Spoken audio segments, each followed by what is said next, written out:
Welcome to my YouTube channel science science.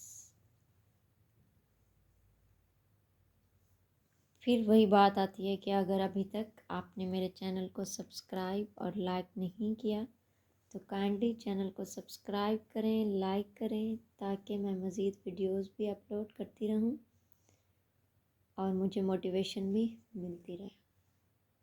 Channel का link नीचे description में दिया गया है।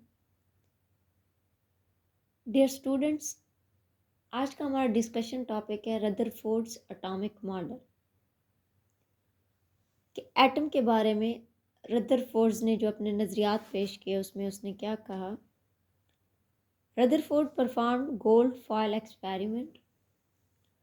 उसने अपना एक्सपेरिमेंट गोल्ड फॉयल यानी सोने के औराक के ऊपर किया। टू अंडरस्टैंड, ये समझने के लिए how negative and positive charge could को एग्जिस्ट इन एन एटम। कि एक एटम के अंदर अगर पॉजिटिव और नेगेटिव चार्ज मौजूद हैं तो वो कहाँ पाए जाते हैं, उनकी एग्जैक्ट पोजीशन एटम के अंदर कहाँ पर है।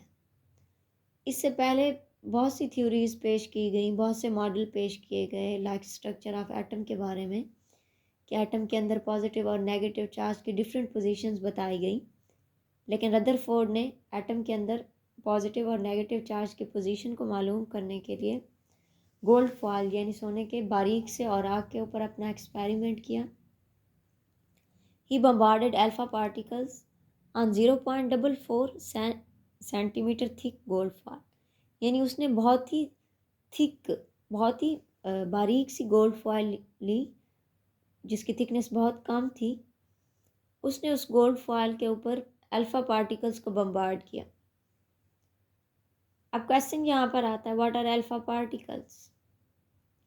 Alpha particles basically highly penetrating particles होते हैं।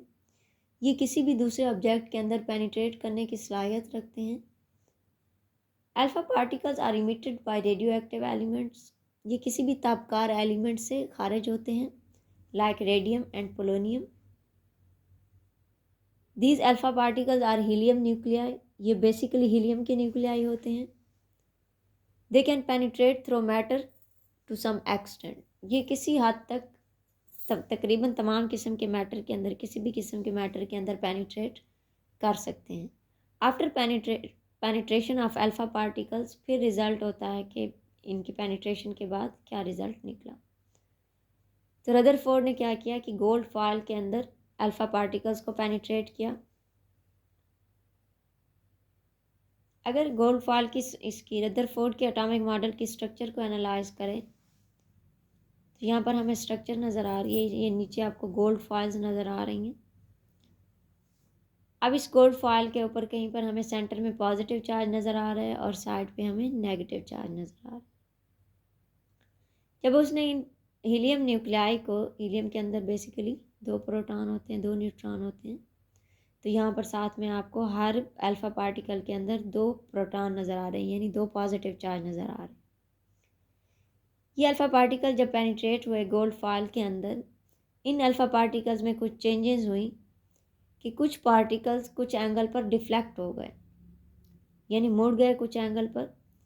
कुछ पार्टिकल्स बिल्कुल गोल्ड फॉयल से बिल्कुल स्ट्रेट गुजर गए, सीधे गुजर गए जिस तरह से उनको गुजारा गया, जबकि कुछ बाउंस बैक हो गए यानी पीछे की तरफ मुड़ गए।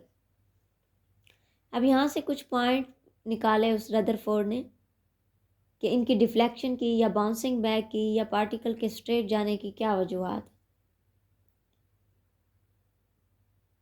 रदरफोर्ड की जो ऑब्जर्वेशन आई उसके एक्सपेरिमेंट से, he observed the effect of alpha particles on a photographic plate or a screen coated with the zinc sulfide। कि जो इफ़ेक्ट्स प्रोड्यूस हुए अल्फ़ा पार्टिकल के गोल्ड फॉयल से गुजरने के बाद, उसने उन इफ़ेक्ट्स को किसी फोटोग्राफिक प्लेट के ऊपर या किसी ऐसी स्क्रीन के ऊपर देखा जो कि कोटेड हुई थी किससे, zinc sulphides. He proved that plum pudding model of an atom was not correct. Atomic structure का पहले प्लम पुडिंग मॉडल पेश किया गया था। प्लम पुडिंग मॉडल के मुताबिक था कि एटम की स्ट्रक्चर इस तरह की है कि एटम के अंदर पॉजिटिव और नेगेटिव चार्ज इस तरह फैले हुए हैं जिस तरह के मीठी पुडिंग के ऊपर हम हम कह सकते हैं कि ड्राई फ्रूट्स जिस तरह हम सजा कर रखते हैं, बादाम, किशमिश, इस तरह की चीज़ें, जब हम कोई स्वीट सी पुडिंग बनाई है और उसके ऊपर हमने ड्राई फ्रूट्स फैला दिए, तो प्लम पुडिंग मॉडल यही कहता है कि एटम ऐसा स्ट्रक्चर है कि वो प्लम पुडिंग की तरह हमें नज़र आता है, कि वो गोल सा स्ट्रक्चर है और उसके अंदर प्लम्स की तरह पॉजिटिव और नेगेटिव चार्ज क्या हैं, फैले हुए हैं। लेकिन रदरफोर्ड ने इस सजेशन को रॉन्ग साबित किया। Almost all the particle pass through the foil undeflected. ज़्यादातर अल्फ़ा पार्टिकल्स उस फॉयल से अनडिफ्लेक्टेड यानी बगैर मुड़े गुजर गए, सीधे गुजर गए।